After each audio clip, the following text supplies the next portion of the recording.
Hi there, I'm Laurel Mintz, CEO and founder of Elevate My Brand, and this is EMBiz. There's a lot of talk right now about AI and how that's going to impact pretty much every industry that you know and love.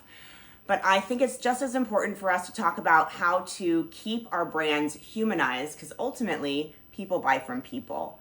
So here's a couple of tips to understand how even in this wild and wonderful new world of AI, we can keep our brands ultimately really human.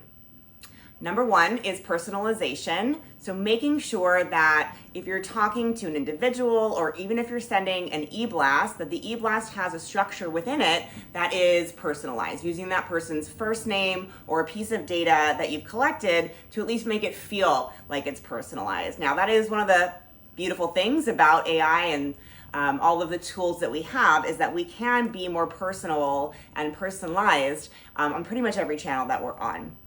Number two is tell a story. Obviously, we're marketers. This is something that we feel is so critical to breaking through the noise. And ultimately, that's what really great humanized brands do.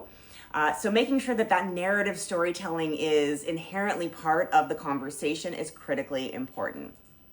Number three, of course, engage. Now, this applies highly on social media platforms because you want to make sure it's not just a one-way conversation, but also you want to be engaging with other humans in other channels to make sure that it's not you just in a one-way conversation trying to talk and throw your messaging at someone.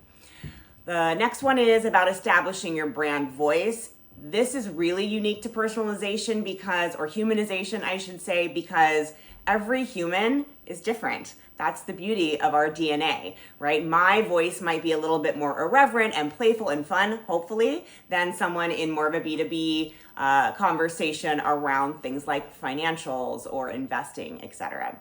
And the final piece to making sure that your brand feels more humanized is sharing your values. So not unlike and should be integrated into the storytelling piece and establishing your brand voice, but having clear shared values so that when you are connecting with someone, even if it's through a camera, they can really feel and touch and get a sense of who you are and who your company is as an individual, as a human. Because ultimately, as I always say, people buy from people. So make sure that your brand is humanized so the people part shines through.